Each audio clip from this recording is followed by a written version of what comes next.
भारत में gold crisis आने वाला है। पीएम मोदी की स्पीच। एक दिन अचानक देश का प्रधानमंत्री लोगों से कहे 1 साल तक गोल्ड ज्वेलरी मत खरीदिए तो क्या आपको डर नहीं लगेगा। भारत जहां सोना सिर्फ ज्वेलरी नहीं बल्कि शादी, परंपरा, इज्जत और बचत का हिस्सा है, वहां आखिर पीएम मोदी को गोल्ड जैसी चीज पर पब्लिक अपील करने की जरूरत क्यों पड़ी। क्या सरकार किसी आने वाले इकोनॉमिक प्रेशर को देख रही है?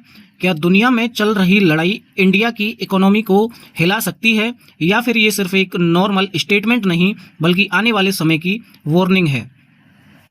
10 मई 2026 हैदराबाद की एक रैली जहां पीएम मोदी ने लोगों से कहा, फ्यूल बचाइए, अननेसेसरी फॉरेन ट्रैवल को कम कीजिए और कुछ समय तक गोल्ड ज्वेलरी खरीदने से बचिए।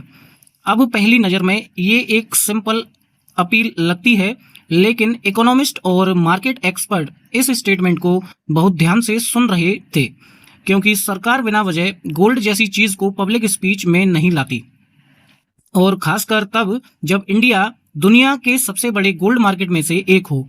यानी स्पीच में जो बोला गया उससे ज्यादा इंपॉर्टेंट वो था जो इनडायरेक्टली समझाया गया। अब यहाँ पूरी कहानी पलटती है। भारत अपना ज्यादातर सोना विदेशों से खरीदता है, यानी जब भी इंडिया गोल्ड खरीदता है तो उसके बदले डॉलर बाहर जाता है।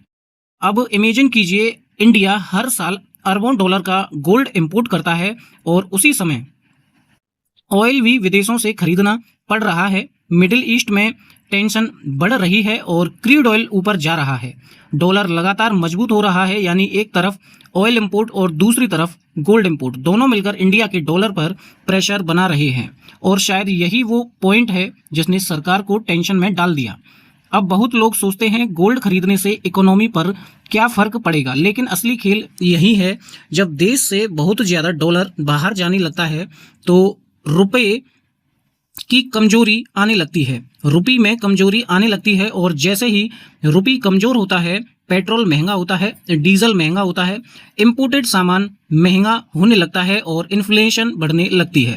यानी असर आखिरकार सबकी जेब पर आता है। इसीलिए पीएम मोदी की स्पीच सिर्फ ज्वेलरी को लेकर नहीं थी, वो इनडायरेक्टली लोगों से कह रहे थे अभी दुनिया स्टेबल नहीं है और इंडिया को अपने रिसोर्सेज संभाल कर रखने होंगे। अब यहाँ कहानी और इंटरेस्टिंग हो जाती है। 1991 इंडिया के इकोनॉमिक हिस्ट्री का सबसे डेंजरस ईयर था। देश के पास इतना कम फॉरेन एक्सचेंज बचा था कि इंडिया को अपना गोल्ड तक गिरवी रखना पड़ा था। जिस देश में लोग सोने को सुरक्षा मानते हैं उसी देश को अपना सोना विदेश भेजना पड़ा।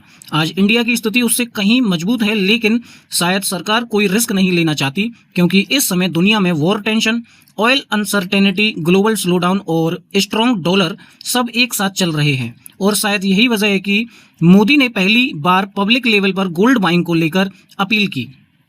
अब सवाल ये है, क्या सच में गोल्ड क्राइसिस आने वाला है? गोल्ड खत्म नहीं होगा, लेकिन खतरा ये हो सकता है गोल्ड और महंगा हो जाए, इंपोर्ट बिल बढ़ जाए, ज्वेलरी मार्केट स्लो डाउन हो जाए, छोटे ज्वेलर्स खत्म हो जाएं और आम आदमी के लिए गोल्ड लग्जरी बन जाए। और अगर ग्लोबल टेंशन और बढ़ती है तो दुनिया भर के इन्वेस्टर्स गोल्ड खरीदना शुरू कर देंगे, क्योंकि अनसर्टेनिटी के समय सोने को सबसे ज्यादा खरीदा जाता है, जिसे सेफ एसेट भी मानते हैं। पीएम मोदी की स्पीच सिर्फ गोल्ड मत खरीदो वाली बात नहीं थी। असल मैसेज था दुनिया बदल रही है और इंडिया को इकोनॉमिक प्रेशर के लिए तैयार रहना चाहिए। यानी गोल्ड, डॉलर, ऑयल, वॉर और इकोनॉमी अब सब एक दूसरे से जुड़े हुए हैं, और शायद इसी वजह से सरकार लोगों से कह रही है अभी थोड़ी सावधानी जरूरी है, क्योंकि आने वाला समय ग्लोबल इकोनॉमी के लिए आसान दिखाई नहीं दे